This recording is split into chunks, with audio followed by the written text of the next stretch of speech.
ยังไงตัก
เขาบอกหันหน้าที่พวกตาได้อย่างนี้ว่าใครอัน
อยู่นี่ก็ประมาณ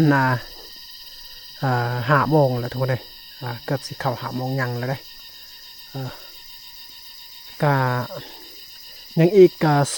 5 ต้นที่ยังบ่ทันได้ตัดเลยทุกคนก็ลายเติบแหละหาได้ตัดก็เฮาก็โชคดีที่บ่มียังเกิดขึ้นนั่นนะเดี๋ยวนี้ที่พนักงานของเฮาก็เตรียมอยากกลับเมืองเฮือนนะทุกคนเพราะว่าฮอดเวลาแล้วนะก็อีกแม่กับเอื้อยเป็นผู้นอนอยู่นี่นะเขาเจ้านอนอยู่นี่เลยนะทุกคนเพราะว่าเขาเจ้าก็ขี้คร้านขึ้นแต่พุ่นเพราะว่าเส้นทางมันไกลเด้และมันขึ้นคอยแน่แต่มันยากเพิ่น2 คนก็นอนอยู่นี่แต่พวกเขา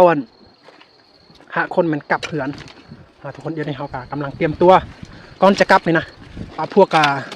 ล้านสาวกับภรรยาเขาเจ้าก็จะมีกระผานี่นะที่เขาเจ้าใส่เครื่องอีกอย่างต่างๆนะทุกคนก่อนขึ้นเขาเจ้าก็เอากระผานี่แหละมาเปะเอากับกระเมียนเขาเจ้าก็เปะกระผานี่แหละทุกคนบอกว่าอุปกรณ์อีกอย่างต่างๆที่เขาเจ้ามักจะใส่นะทุกคนนี่ก็เป็นวิถีชีวิตของคนในบนดอยจะประมาณนี้เดี๋ยวได้กินแซ่บ แซ่บ เมื่อยแห้งเนาะเฮ็ดเวียกมื้อนี้เนาะเมื่อยเบิ่ง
อยากกินบ่โอ้กินแซ่บบ่ เตรียม นี่ก็จะเป็นอาหารเขาลืมละสื่ออีหยังมันภาษาเขาเอิ้นว่าอารองนะทุกคนนี่นะแต่เขาลืมว่าภาษาลาวเอิ้นหยังซอยคอมเมนต์นะว่าเขาจะเอิ้นอีหยังตัวนี้นะ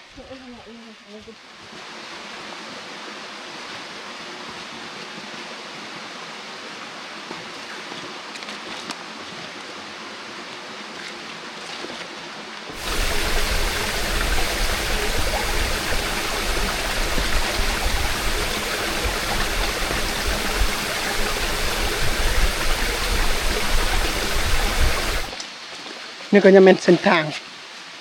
การกลับการยังใครแน่นะการเฮาบ่ได้ใส่เครื่องหนักหลายปานใดนะทุกคนแต่ถ้าย่ำนะฮอดฤดูที่เฮาเก็บเกี่ยวนี่เส้นทางตัวนี้แหละเฮาแบกกันเข้าขึ้นเมือเฮือนนะทุกคนแต่ถ้าย่ำมันแดดย่ำฮ้อนก็ยังใครแน่นะแต่ว่าย่ำนี่ก็เป็นย่ำฝนตกนี่เส้นทางมันเปียกนะในการเดินในการไปก็ต้องค่อยๆไปค่อยๆมาทุกคนแต่ในการเดินเส้นทางขี้ต้มหรือว่ามันเปียกมันมีเราก็ต้องอาศัยตัวนี้นะทุกคนนี่เห็ดตัวนี้นี่อันนี้เพื่อให้บ่ให้มันมืนนะนี่แหละดิโอเคอันนี้แหละทุกคนเลยเข้าไปมันสบายน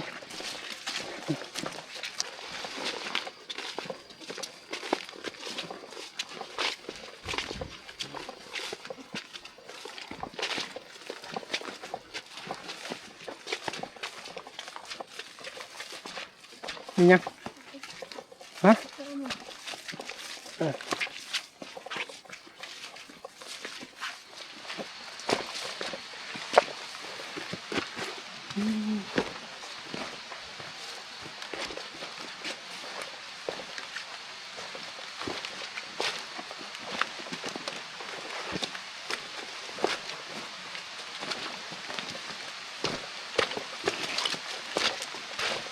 ที่นี่ก็แม่นแนวจับเพื่อสะดวกสบายในการลงในการขึ้นเราต้องจับตัวนี้นะทุกคน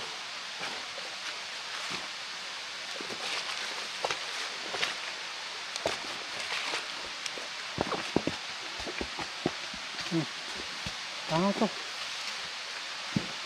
โอ้ยตกดินตกหินตกเก็บไปยัง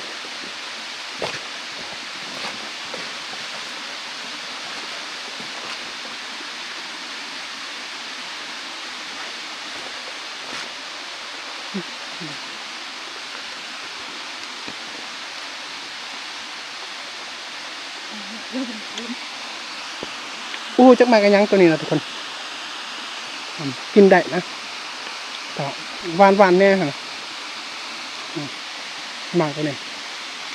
ช่วยบอกไงแม่นมากยังนะทุกคนถ้าเป็นภาษาของเบาเติมล่ะตระจานะ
กันน้อยไปต่อ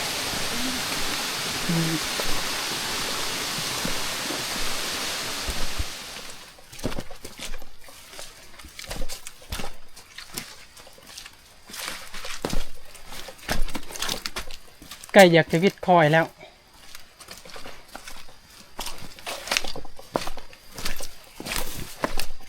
มันอยากจะหอดบ่อนเพียงแน่แต่ว่ากระโบแมนว่าหอดเพื่อนเลยกระโบแมนแต่ว่ามันวิดคอยแล้วนะทุกคนเลย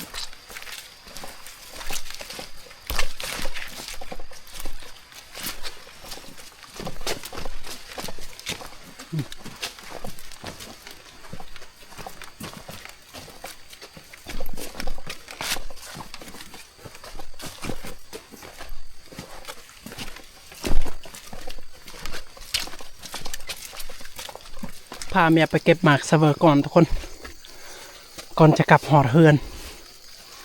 นะเพราะว่าเราจะเกียมอาหารการกินอีกอย่างต่างๆนะเราก็ต้องหาในให้นี่แหละทุกคนเลยนี่ก็เป็นเครือหมากเสเวอนะทุกคนเลยมีบางหมากมีบ่มีแต่เครือและใบดกนะทุกคนแต่ว่าหมากมันบ่เห็นนะ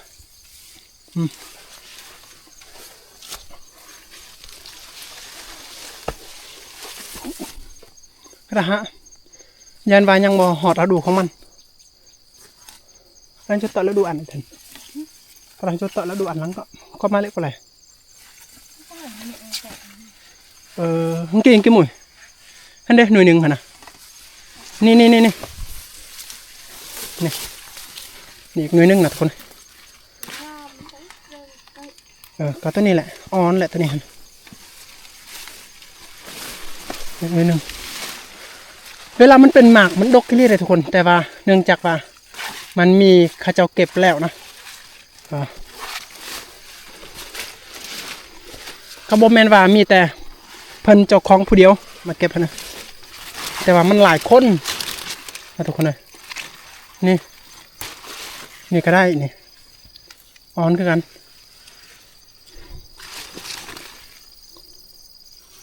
เอา แต่ที่ผู้หญิงเขาเจ้ามักจะใส่กระผาเนี่ยนะทุกคนก็สะดวกสบาย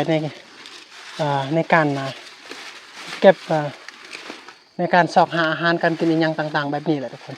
เพราะว่าเขาเจ้าก็จะใส่มันสะดวกสบายมันใหญ่เด้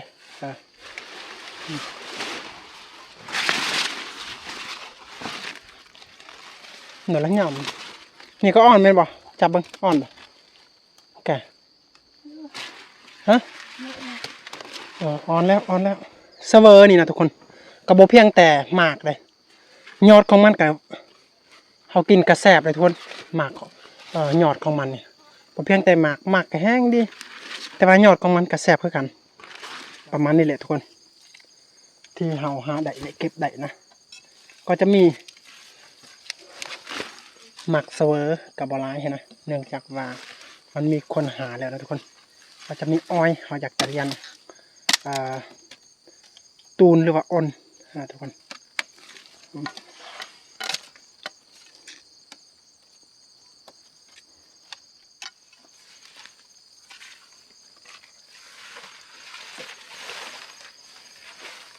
กลับแล้วเพราะว่าเขาได้เครื่องคล้องที่เขาต้องการแล้วนะทุกคนทั้งมันบาน้อยตาเขากะได้แล้วนะส่วนตัวนี้กับโบเมนส่วนของเขาแต่ว่าเป็นส่วนของป่านะทุกคนแต่ว่าเขาขอแล้ว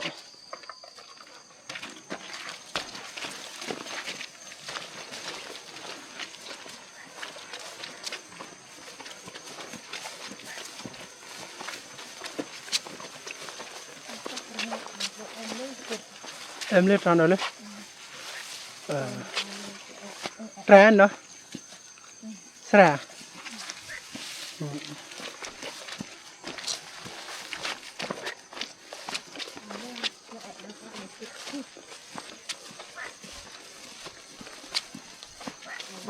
เนี่ยแบบกัน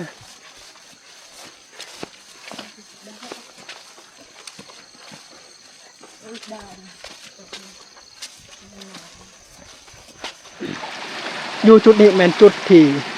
ถ้าเฮากลับแต่หายอยู่นี่แมนเฮากาพักจะล้างมือล้างตีนนะครับทุกคนแต่ว่าถ้าเฮาขึ้นแต่เฮือนนะทุกคนก็อยู่จุดนี้กับเขาเจ้ากับพักกรีดผ้ากรีดเสียมกรีดควันเพื่อจะเฮ็ดเวียกนะทุกคนก็อยู่นี่เป็นจุดที่เขาเจ้าพักผ่อนนะทุกคนหรือว่าจุดที่เขาเจ้าตักน้ำกินนะทุกคนก็อยู่จุดนี้แหละทุกคนแต่ว่าอยู่ทั้งกระแมนทรายตัวนี้แหละทุกคนก็อยู่ทั้งเขาเจ้ากินและเขาเจ้าอาบกันน้ำตัวนี้แหละก็อยู่จุดนี้เขาเจ้าก็ยังอาบน้ำกินจุดนี้แหละทุกคนที่เส้นทางที่เขาแดดให้พี่น้องกาได้เบิ่งได้เห็นกับประมาณนี้แหละทุกคนเลยกามื้อนี้กายังใครแบบว่าเฮาบ่ได้ใส่เครื่องหนักหรือว่าได้เปะแบกเครื่องหนักกะซำใดหั่นนะแต่ว่าถ้าฮอดแล้วดูที่เฮาเก็บเกี่ยวนี่นะกะใกล้อยากจะฮอดแล้วทุกคนกาพี่น้องกาคือสิได้เห็นหั่นชาวบ้านขึ้นลงตามทางนั้นแหละทุกคนเลยเขาเจ้าแบกเข้าก่อนขึ้นก็จะเอาเขาเจ้ากะเปะเครื่องของอีหยังต่างๆและตอนกลับก็จะเขาเจ้าก็จะเปะหรือว่าแบกเข้าลงถึงมันว่ายากเขาก็ต้องอดทนแบบนั้นแหละทุกคนถึงมันว่าไกลนะทุกคนเขาก็ต้องอดทนเพื่อจะได้เขากินนะ